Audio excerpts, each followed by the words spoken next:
Zaman dahulu kala, hiduplah seorang anak perempuan. Anak perempuan ini selalu memakai tudung merah. Itulah mengapa semua orang memanggilnya si tudung merah. Sayang! Ya, Ibu? Nenekmu kan sedang sakit. Maukah kau membawakannya kue dan herbal segar yang kupetik dari hutan? Tentu saja aku mau, Bu. Anak perempuan itu tentu saja dengan tudung merahnya memulai perjalanannya ke rumah nenek.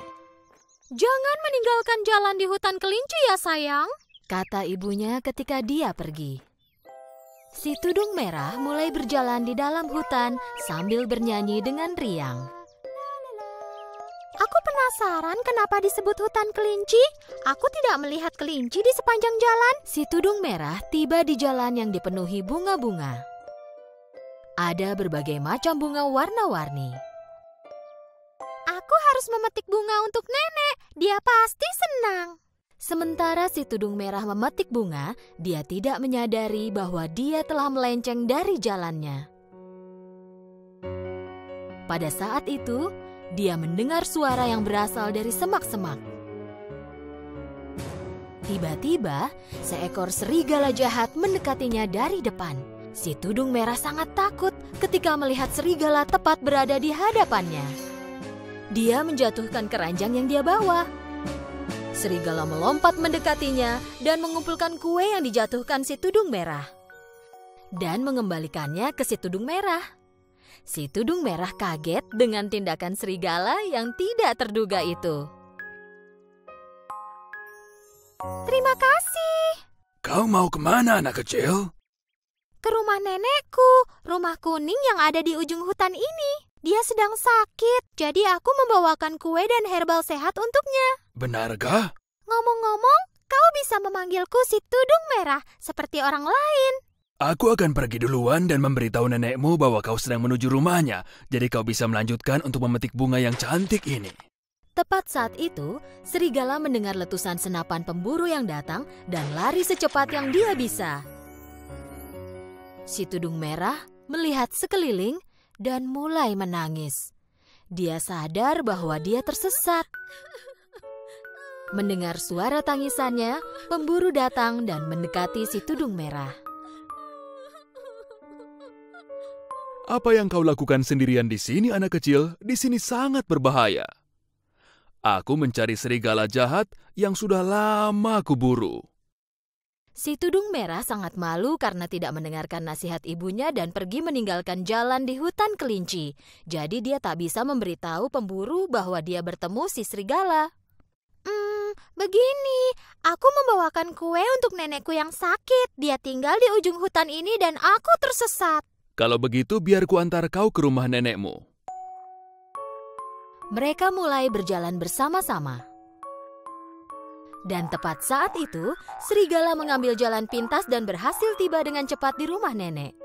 Serigala mengetuk pintu. Nenek berteriak dari dalam rumah. Siapa itu? Serigala dengan mengubah suaranya menjawab. Ini aku, Nek, si tudung merah. Aku membawakanmu kue dan herbal segar dari hutan.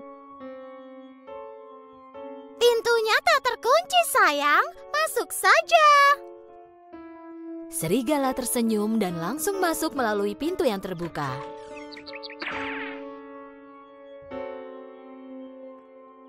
Tak berapa lama kemudian, si tudung merah dan pemburu tiba di rumah nenek. Ayo anak kecil, cepat temuilah nenekmu.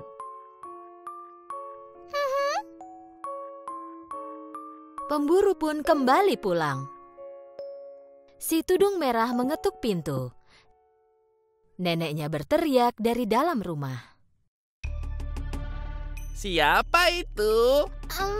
Ini aku, Nek, si tudung merah. Pintunya tak terkunci, sayang. Masuk saja. Si tudung merah ragu-ragu sebentar.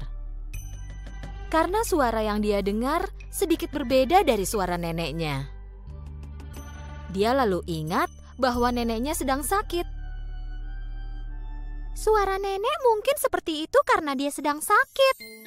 Si tudung merah membuka pintu lalu masuk ke dalam rumah. Serigala yang memakai pakaian nenek dengan topi tidur dan kacamata nenek berbaring di tempat tidur. Dia juga menutup tirai sehingga di dalam terlihat gelap dan si tudung merah tidak dapat mengenali dia. Terima kasih sayang, telah repot-repot ke sini untuk membawakan makanan untukku. Kemarilah mendekat supaya aku bisa memelukmu. Kemarilah sayang, mendekatlah. Si tudung merah meletakkan keranjangnya di lantai. Tapi dia tidak mendekat ke tempat tidur. Karena neneknya terlihat berbeda. Kenapa tanganmu sangat panjang, Nek? Supaya aku bisa memelukmu dengan lebih baik. Kenapa telingamu besar sekali?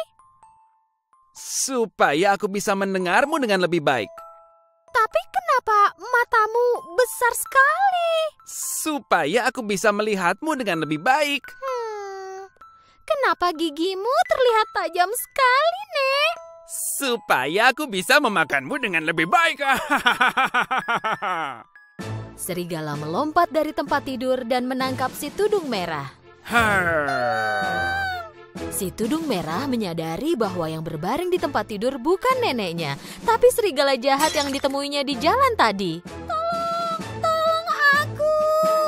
Pemburu mendengar jeritan si tudung merah. Dan langsung berlari ke rumah nenek. Masuk melalui pintu yang terbuka dan segera menangkap serigala jahat. Akhirnya aku menangkapmu, serigala jahat. Sekarang kau ada di tanganku. Pemburu membelah perut serigala dan menyelamatkan nenek. Terima kasih telah menyelamatkan kami, Tuan Pemburu. Sama-sama. Tapi berjanjilah anak kecil, kau tak akan pernah lagi melupakan nasihat ibumu. Dengan bersemangat, nenek memakan semua kue yang dibawakan si tudung merah untuknya. Nenek merebus herbal sehat menjadi secangkir teh herbal dan langsung sembuh. Si tudung merah berjanji pada neneknya bahwa dia takkan pernah mau percaya pada ucapan serigala jahat lagi. Si tudung merah mulai berjalan lagi di dalam hutan sambil bernyanyi dengan riang. Di jalan, dia berpapasan dengan serigala jahat lagi. Serigala dihukum oleh pemburu untuk membersihkan hutan. Dan serigala sangat malu akan perbuatannya ketika dia melihat si tudung merah. Hutan kelinci kini dipenuhi sukacita, kelinci dan bunga-bunga sama seperti sebelumnya.